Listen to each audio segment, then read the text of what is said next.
সত্যি কথা বলতে কলকাতাতে আসা এটা সত্যি আমার কাছে একটা স্বপ্ন।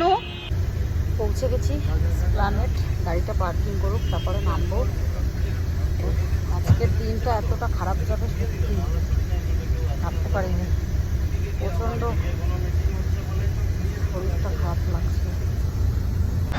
নেমে পড়েছি ধর্মতলা বা এসপ্ল্যানেট বলো যাই বলো না কেন, এখানে আসলেই মাথা গুলিয়ে যায়, চারিদিকে বাস আর বাস। দেখি একটা ট্যাক্সি করি তারপরে জিজ্ঞেস করি।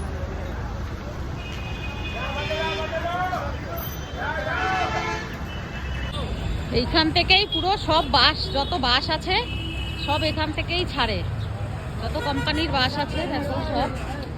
এইটা হলো ধর্মতলা, দেখি ট্যাক্সি। ठीक से बोलिए 150 रुपये होगा तो चलिए। नहीं नहीं 150 जाते हैं तभी बोल रहे हैं। टैक्सी पेয়ে গেছি। वेस्ट मॉल का 2 नंबर गेट पे उतर दीजिएगा। কলকাতায় এসে হলুদ ট্যাক্সিতে না চাপলে আর কিসে চাপলাম। বাসে তো যাওয়াই যায়, আমার খুব ভালো লাগে এরকম হলুদ ট্যাক্সিতে যেতে। ট্যাক্সিতে উঠে পড়লাম। অনেক সময় অনেক রকম উচ্চারণ ভুল হয় জানি, ভুল ত্রুটি মার্জনীয়, মাফ করে দিও। হয় অনেক সময়, সবারই হয় কম বেশি, আমারও হয়। ঠিক বলি আমি, বাট সেটা উচ্চারণটা একটু মানে চটজলদিতে বলি তো উচ্চারণটা একটুখানি মনে হয় তোমাদের, বাট আমি বলি কিন্তু ঠিকঠাক। ঠিক আছে, তো ট্যাক্সিতে উঠে গেলাম। এবারে চলো ওয়েস্ট মলের 7 গেটে যাই। পৌঁছে গেলাম আমি পার্ক সার্কাস, যেখানে ডক্টরের চেম্বার, সেখানে পৌঁছে গেছি। এবারে ডাক্তার দেখাই। তোমাদের অনেক কমেন্ট আসে যে দিদি ম্যাক্সকে তুমি কলকাতার কোথায় দেখাও। তো ম্যাক্সকে আমি পসাম্পো নামে এই চেম্বারটায় দেখাই, যেটা পার্ক সার্কাসে, আর যেটার নাম নাকি বেগবাগান, আমার অত জানা নেই।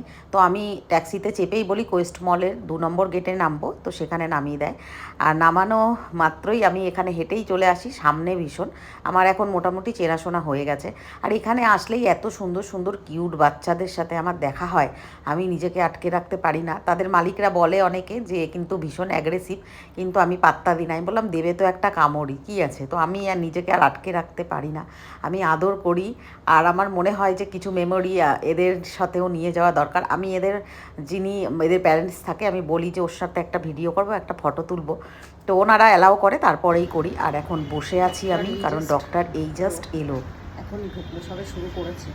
আমি একটু আগেই চলে এসেছি, 2-3 জনের পরেই আমার নাম আছে 3 নম্বরে। তো 2-3 জনের হয়ে গেলে তারপরে দেখিয়ে দেবে আমাকে একটু, তারপরে তো বেরিয়ে যাবো, টাইম আছে অনেক, 7:30টায় বাস আছে। বাড়িতে কল করেও জানিয়ে দিলাম ওদেরকে যে পৌঁছে গেছি। এখনও আসেনি, প্রায় একদম ফাঁকাই আছে। 2 জন বাচ্চা এসছে, দেখা করলাম একজনের সাথে। হয়ে গেল ডক্টর দেখানো, মেডিসিনের প্রেসক্রিপশানও পাঠিয়ে দিলাম। ওটাতে মেডিসিন আমাকে পাঠিয়ে দেবে ধর্মতলাতে। এখন একটুখানি সামনে কোয়েস্ট মল আছে বড়, সেটা একটু ঘুরে নিই, আমিও দেখি। আমি ভেতরে তো ঢুকি না, আর বাইরে থেকেই তোমাদেরও দেখাবো, নিজেও দেখে নেব। টাইম আছে অনেক আমার কাছে, একটু ঘুরেই নেওয়া যাক না হয়। কলকাতায় এসছি, তারাও তোমাদের দেখাই জাস্ট মলটা। এটা হলো সেই কোয়েস্ট মল। এত বড় মল আমি সামনে থেকে দেখে মানে অবাক হয়ে যাই। বিশ্বাস করো, তোমরা হয়তো আমাকে দেখে বলবে আদিকেল্লা, আদিক্ষেতা করছে, ন্যাকা বুড়ি, কিন্তু কি করব, আমি এই রকমই। এবারে যেই সমস্ত জিনিসগুলো আমি কোনো দিন দেখিনি বা টিভিতে দেখেছি, ভিডিওতে দেখেছি, সেই জিনিসগুলো যখন আমার চোখের সামনে থাকে, তো আমার রিয়াকশানটা কেমন হওয়া দরকার বলো। কলকাতা আমার কাছে একটা স্বপ্নের মতন জায়গা ছিল। দিল্লি, বোম্বে, এই জায়গাগুলো আমরা ভাবতে পারি না, যেখানে গিয়ে যদি আমরা সময় কাটাই, তো সেই জিনিসগুলো যেগুলো দেখে আমরা শুনে বড় হয়েছি, যে এই জায়গাগুলোতে মানুষ বেড়াতে যায়, ঘুরতে যায়, ফিল্ম স্টাররা থাকে, সেই জায়গাতে আজকে আমি যাচ্ছি আমার ম্যাক্সের জন্য। তো সেই জন্য আমি না নিজেকে আটকে রাখতে পারি না, আমি ভীষণ ঘাবড়ে যাই যে এত বড় শপিং মল আমি ঢুকতে পারবো, কেমন লাগে। হয়তো এটা ভেবে নয় যে আমি এখানে কিছু কিনতে চাইলে কিনতে পারবো কি না, সেই সামর্থ্যটা আছে কি না, এটা না, নিজেকে ভীষণ আনকমফর্টেবল লাগে। কি বলবো, কোনটা ধরবো না, সেই জন্যই আমি নিজেকে দূরে সরিয়ে রাখি।